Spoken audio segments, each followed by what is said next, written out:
बहुत बहुत स्वागत है सभी का हमारे यूट्यूब चैनल स्टूडेंट्स मीडिया में। मैं हूं राज और आप देख रहे हैं students media YouTube channel. Bihar university Muzaffarpur 19 से 22 के पार्ट 3 के तमाम छात्र छात्राएं और 21 से 24 के पार्ट 1 के तमाम छात्र छात्राएं, एक नोटिस आ गई है। इस नोटिस में मैं आपको बताया कि क्या चीज़ें लिखी गई है, लेकिन उससे पहले मैं एक आपसे बताना चाहता हूँ कि ये कितनी अच्छी बात है कि चैनल पर सुबह में बात की जाती है प्रैक्टिकल एग्जाम के बारे में और शाम में यूनिवर्सिटी प्रैक्टिकल एग्जाम की तिथि जारी कर देती है। कहीं ना कहीं ये आपका प्यार और सपोर्ट है चैनल को कि चैनल पर जो चीज़ें कही जाती है उस पर गौर की जाती है और आपके सपोर्ट में आपके हक में काम सही से हो पाता है कुछ हद तक।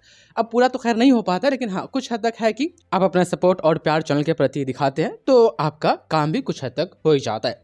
आप देख पा रहे हैं प्रैक्टिकल परीक्षा की तिथि यूनिवर्सिटी की तरफ से जारी कर दी गई है, लेकिन इस नोटिस में जो चीज़ें बताई गई है अब फिर से एक नया चीज़ होने वाला है। आप देखिएगा फर्स्ट नंबर पॉइंट में जो दिया गया है, आप देख पा रहे हैं यहाँ पर तो डेट वगैरह नहीं है, रेफरेंस नंबर, लेकिन हाँ नीचे यहाँ पर सिग्नेचर किया हुआ है और यहाँ पर खैर है मेमो नंबर यहाँ पर है और यहाँ पर सिग्नेचर भी है। तो पहले नंबर पॉइंट में यदि हम देखें तो सेंट्रल लिस्ट की बात ही नहीं है। आप देख पा रहे हैं कि पार्ट 1 जो 2022 की परीक्षा है 21 से 24 वाले आपके पार्ट 1 का एग्जाम 2022 का है और टीटीसी पार्ट 3 परीक्षा जो कि 2022 का है 23 में कंप्लीट हुआ। 19 से 22 यहाँ पर आपके सेशन के नाम भी मेंशन किए गए हैं। ये दोनों सेशन के एग्जाम जो है प्रैक्टिकल वाले वह 19 जनवरी से शुरू होगा और 29 जनवरी तक चलेगा, 19 से 29 तारीख तक।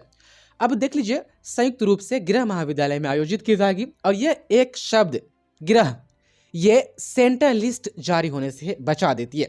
अब सेंटर लिस्ट जारी नहीं होगा तमाम छात्र छात्राएं पार्ट 1 21 से 24 वाले या 19 से 22 के पार्ट 3 के छात्र छात्राएं, वह ऐसा इसलिए क्योंकि आपका सेंटर कहीं जाने वाला नहीं है प्रैक्टिकल एग्जाम में। जहां पर आपका एडमिशन है, ध्यान रहे, जहां पर आपका एडमिशन है आपका प्रैक्टिकल का एग्जाम उसी में होगा। हम आगे बढ़ते हैं 2 नंबर पॉइंट में। वैसे प्रस्तावित महाविद्यालय जो दूसरी महाविद्यालय से टैग है उनकी परीक्षा जहां टैग है उसी महाविद्यालय में होगी।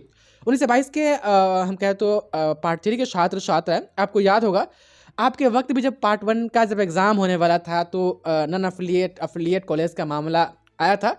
आप लोगों को किसी दूसरे कॉलेज से टैग कर करके एग्जाम लिया गया था, याद होगा।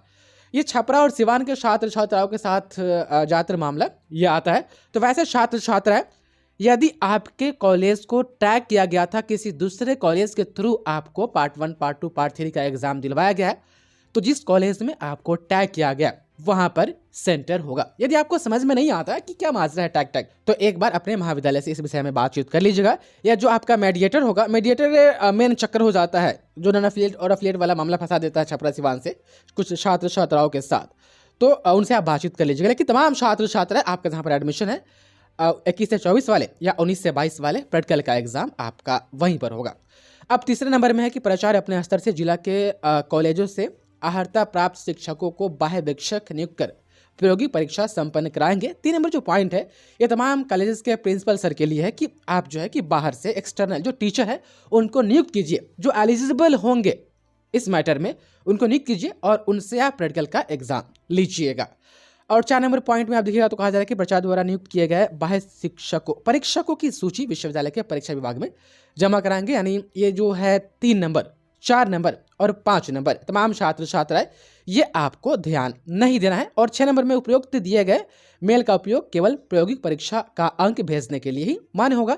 तो 6 नंबर भी पॉइंट आप लोगों के लिए नहीं है। तमाम स्टूडेंट आपको नजर रखना है तो 2 पॉइंट पर, एक नंबर पे, दूसरा 2 नंबर पे, और 2 नंबर पे भी वही छात्र छात्राएं गौर फरमाएंगे जिनके कॉलेज का मान्यता उस वक्त पार्ट 1 में नहीं था, किसी दूसरे कॉलेज से टैग कर करके उनको एग्जाम पार्ट 1 पार्ट 2 पार्ट 3 का दिलवाया गया। देखिए पार्ट 1 पार्ट 2 पार्ट 3 जब कहेंगे लगातार तो समझिए कि 19 से 22 वाले के बारे में बात हो रहा है। अब 21 से 24 वाले तो सिर्फ आपका पार्ट 1 ही है, तो आपका ऐसा कोई माजरा नहीं है। 21 से 24 वाले आपका कुछ ऐसा नहीं है, आपका जहाँ पर एडमिशन है वहीं पर आपके प्रैक्टिकल का एग्जाम होगा। और इस बार जो एग्जाम हुआ ऐसा अफिलिएशन नॉन अफिलिएशन वाला कोई मामला नहीं था। तो 21 से 24 वाले तमाम छात्र छात्रा आप तमाम के जो भी एग्जाम हुए आपके संबंधित जहां पर आपका एडमिशन है वहीं पर प्रैक्टिकल का एग्जाम होगा। अब 19 से 29 तारीख के बीच में है। अब कब होगा हम इस पर बात करेंगे। आपके संबंधित कॉलेज जहां पर आपका एडमिशन है वहां पर कब होगा थोड़ा आप भी पता करते रहिए। और मेरे पास भी नोटिस वगैरह आएगी तो हम आपको समय रहती बताने की पूरी कोशिश करेंगे। तो आप देख पा रहे हैं प्रैक्टिकल परीक्षा की तिथि जारी हुई आप लोग के प्यार और सपोर्ट से। बहुत बहुत शुक्रिया आपके इस वीडियो को देखने के लिए।